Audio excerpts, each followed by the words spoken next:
Coaching in its simplest form is the art of facilitating the learning, development, performance of another. So Hmm. when working with another individual, that's what we're doing. We're helping that individual play a better game. But if you just listen to those words about facilitating learning, development, performance, that's the same as if you do that for a team or for an organization.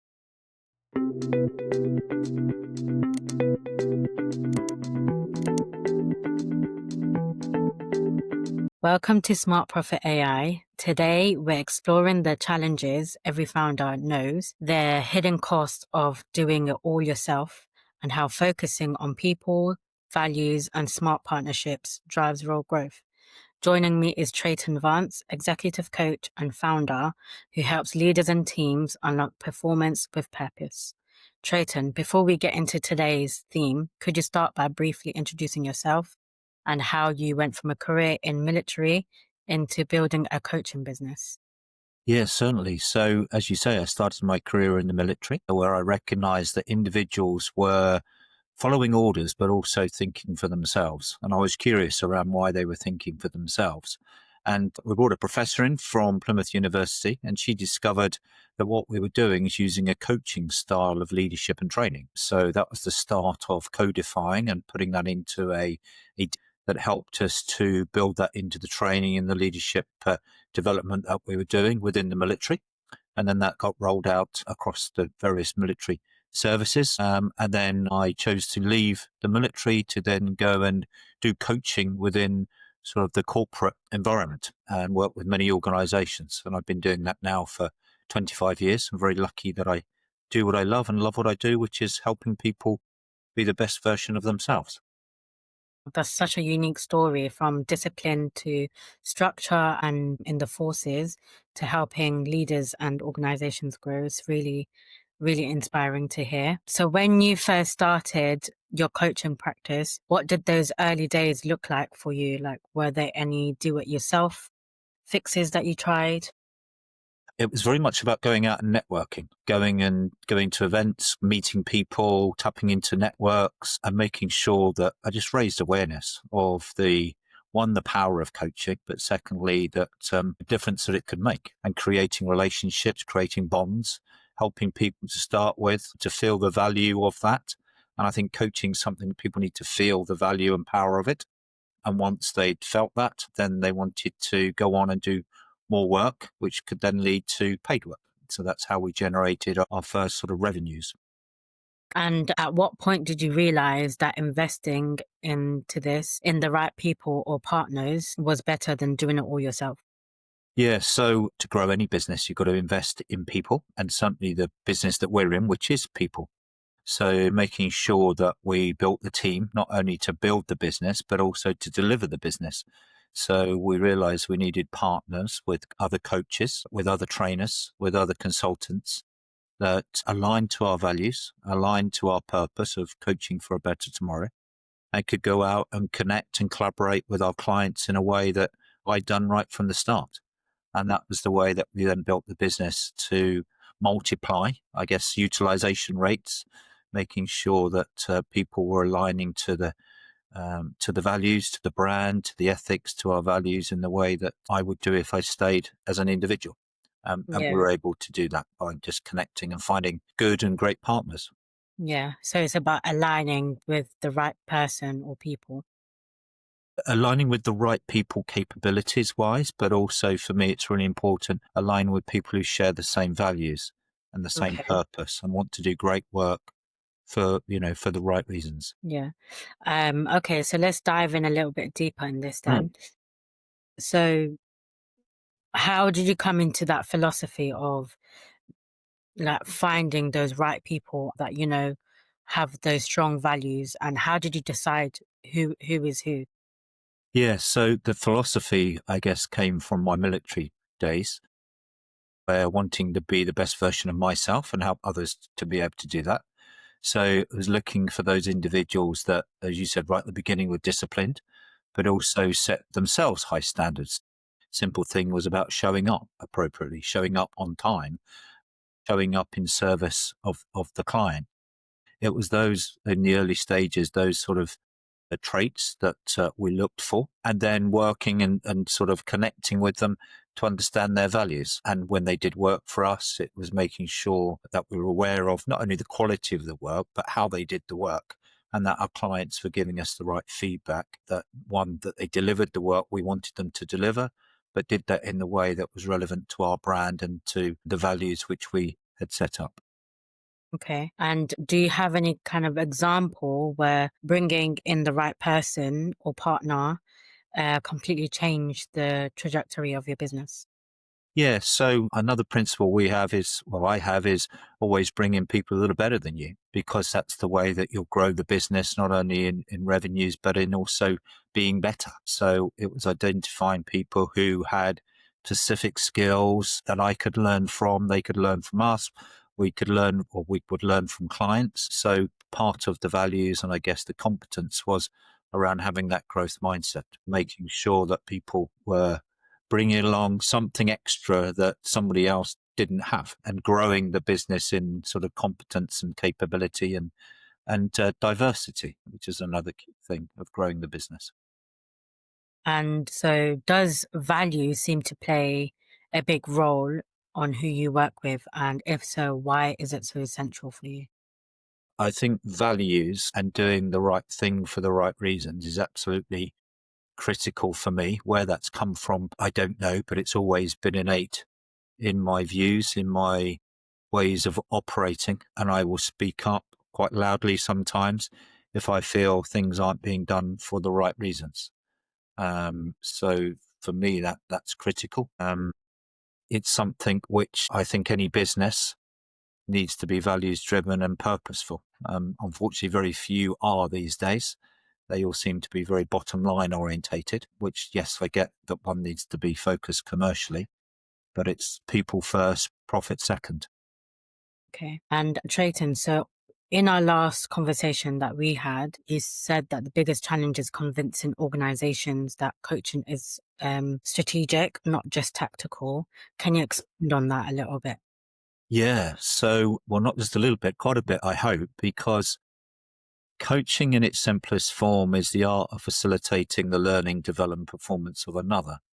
So when Hmm. working with another individual, that's what we're doing. We're helping that individual play a better game. But if you just listen to those words about facilitating learning, development, performance, that's the same as if you do that for a team or for an organization. And coaching at its strategic focus is very much around helping an organization to grow and to perform and to be better. And I think a lot of individuals these days continue to see coaching just as a training intervention or a tactical intervention, where if you step back from that and look at the macro and look at the bigger picture and create an operating system, an operating model, which is very much around focused on high performance, around learning, growth mindset at an organizational level, then you start to create a performance culture.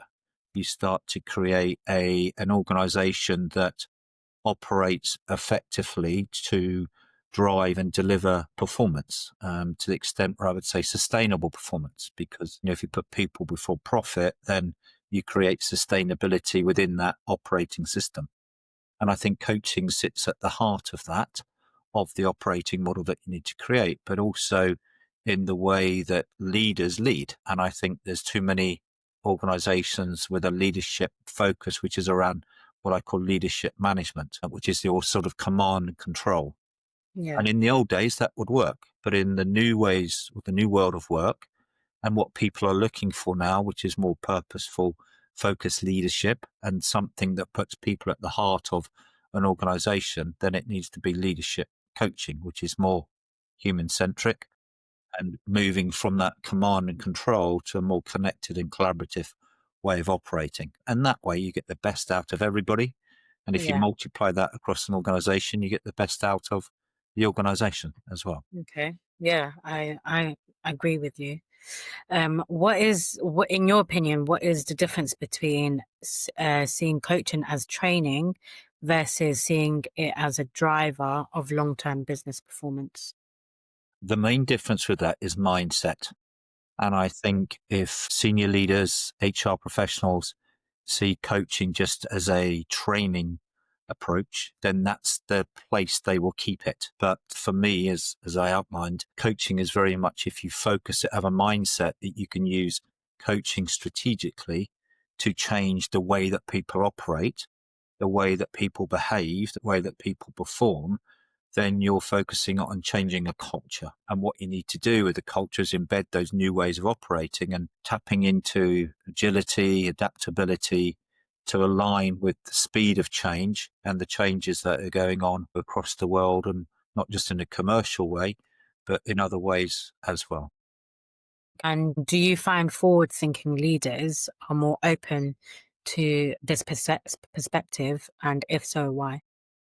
Yeah, it's interesting terms. It forward thinking leaders. There was a lovely book called "Competing in the New World of Work." I can't remember the author, but it's from a Harvard business professor, and he uses this lovely term in there that says managers should not go back to work; they should go forward to work. And he's so right, because if you go back to work, it means you're taking your old system, your old ways of operating back into the workplace. Well, the workplace has moved forward, so you should go forward to work. And I think, coming back to that key word mindset, that's a different mindset that leaders need to go forward into work and be different. The challenge with that is that for leaders to operate in that way, it needs personal transformation. And personal transformation, as we know, is very hard. Change is very hard. We have to operate differently. But again, that's where coaching can come in to help Yeah. the individual to operate in a different way and really unlock themselves, and then help others to unlock their potential and their performance. Yeah. Yeah. It really brings out the bigger picture of how coaching is not just training, as you just say, is more of like an engine for transformation and not just a support tool. Absolutely. And I love that term, engine for transformation. It is we said it facilitates learning, development, performance. It's the Yeah. engine that makes things easier. Of Because course. Yeah. transformation is not easy, but coaching can assist, can facilitate that change. Yeah. So let's move on to your kind of stories. You've kind of mentioned before in our previous talk a few lucky breaks in your journey, especially in the finance sector. Can you share one story that really shaped how you operate today? Yeah, so I was very fortunate to some of the networks between the networks. So it wasn't directly a contact or contacts that I have, but within my network, people operated in the finance sector. And it was a time in the world of work where the finance sector was operating fairly graciously and profitably. So I had some opportunities to do some work with finance organizations, and that really gave us the inroad. Our approach, our pragmatism, our level of what I call tough love, willing to challenge, but also empathize with their challenges, seemed to resonate with the finance sector, especially those within the sales and marketing areas. So it was really that lucky break with that introductions to a couple of individuals within those organizations that enabled us to, I guess, get our first sort of rung on the ladder to Yeah. develop and build and get some cash flow into the business, and enable us then to build it. And at the same time, understand from the military world in which I'd just come from, what worked, what didn't work, because it's a very different world. Needs a different approach. So not only did it help us get cash flow, it also helped us learn to adjust our approach and connect with a more commercial organization. Yeah. And was there ever a moment where you almost gave up on your business model that you built? And if so, like what kept you going? Cool, crikey. I've been going for a few years, well, many years now. So there's been many times where you start to think, is it worth it? Should I give it up? Is it, you know, giving a return financially? But the thing that keeps me going is when someone says to me, that's, our conversation, the approach you've taken has changed my life. It's got me to think in a different way. But they're very simple. When you have a conversation, someone says to you, that's a great question. You got me to think. Yeah. Yeah. For me, that gives me great value. And to know that I've made a difference with an individual is what keeps me going.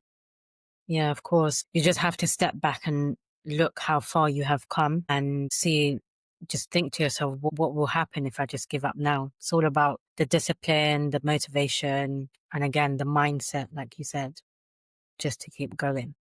Yeah, and I think, I call it my North Star. If you keep Yeah. the North Star as Yeah. the focus, which is my purpose and my values, which, the handrail for the journey, Yeah. knowing that I'm doing the right thing for the right reasons. And, my driver is not making money. My Yeah. driver is around, coaching for a better tomorrow. As long as I make enough money to pay my bills, then I'm very happy, and to make sure that I can make a difference to those that we work with.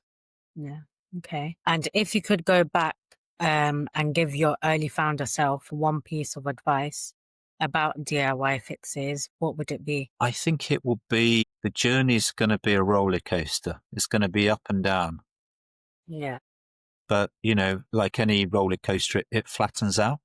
Hmm. So there's going to be ups, there's going to be downs, but overall, it will be a journey. And as long as you're going forward, Yeah. and progressing and continue to make a difference, that journey is worth following. Okay. Okay. Let's focus on the future of your business then. Yeah. From your perspective, how is the coaching and leadership industry changing? And what kind of trends should organizations be watching?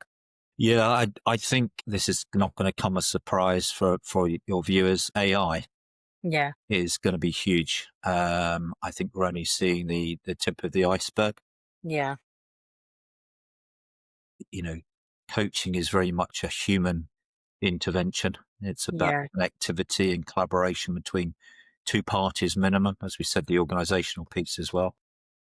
But there is a lot of movement with AI learning about I've how to seen interact. you're doing a webinar, are you? Yes, we're doing a webinar which is called My Boss is a Bot, Yeah. and how AI is impacting leadership and coaching development. Yeah. Yeah, it's been fascinating to research that. Yeah. Just on a tactical level, that how it can help take notes, for example, and then digest that, to actually create an avatar and Yeah. learn about me, my body language, my tone, how to empathize with me. AI tools are starting to become very human. Can I Of say that? course. So, Yeah. I don't know what the future of coaching will hold, but I think anyone who's looking to go into the sort of people development world would be silly not to appreciate that it's accelerating very fast. Of course, I 100% agree with you. AI is something that can help with people that are starting up their businesses and doing their own DIY. Maybe they take, with AI being how it is today and getting far more advanced as we progress into the future. Who knows? You can probably build your own business using the DIY method because of these AI tools out here. Yeah, and I know there are businesses that just, will use AI to build a business, Yeah. and it's a smart way. Yeah. My view is at this stage, you still need people. Yeah. So it's about augmenting both the AI and the human. Yeah. But, smart businesses, certainly if your viewers are thinking of starting a business, building a business, then they'd be crazy not to look at how they augment AI into their processes, product range, all those different. Okay. And what is one message that you would want business leaders listening today to take away about building a business for long term success? Yeah, well, long-term success, I think you've got to enjoy it. You've got to believe in what you do. You've got to Yeah. enjoy what you do. And you've got to have a focus and purpose that you truly believe in, and know that it's adding value to individuals, to society, to the world as a whole. I think that if you're in business just to make a quick buck, then that's fine too. But be really clear about that's your agenda. But for me, it was always about making it maybe not, well, obviously a business. I've made a business from it, but something that I could continue to do and enjoy. Working with others, and building a business that made a difference. So that's my advice. And what would you say your biggest challenge you're facing right now in your business is? So again, that's pretty easy to answer at the moment. I think the world of work is changing, and a lot of our clients aren't quite sure what it's changing to. And I think a lot of our clients and the organizations we work with are trying to work out what that new world means to them and what level of support they require, where to invest their money. And money for many is very tight because they just don't know the future. So whenever there's uncertainty in the economy, then something like coaching, training, some of the soft skills get sort of reduced or stopped. So on a commercial level, cash flow is a real challenge, but also trying to educate and engage individuals that coaching is absolutely the new way ahead and something that they'll need to embrace in this new world of work. Okay. And where do you see your business going in the next 6 to 12 months? So continue to do the great work that we do, continue to connect with individuals, teams and organizations, and not only continue to grow and learn, but also to continue to grow and increase in revenues and the impact that we have not only nationally, but internationally, as well as organizations come clearer around what the new world of work means and hopefully start to realize that coaching is a real key part of that new way of leading and getting the best from individuals in the new world. Okay. Well, Trayton, thank you so much again for joining me today. I love Pleasure. how you've shown that the real cost of DIY fixes isn't just money, it's missed opportunities to build something lasting with the right people and the right purpose. For anyone listening who wants to learn more about your work, where should they go? So our website, www.coaching-focus.com. Go there. You'll find all of our offerings there, individual, team and organization, and more details about myself, and also a number of resources which are free to download and to access. And of course, if you want to connect directly, then always enjoy connecting and helping others to succeed. Sure, I will link your website in the description box. Lovely. Thank you. And to our audience, if you enjoyed this conversation, please be sure to like, subscribe, and share. And have a wonderful day. Thank you. Thanks, Anika. Pleasure.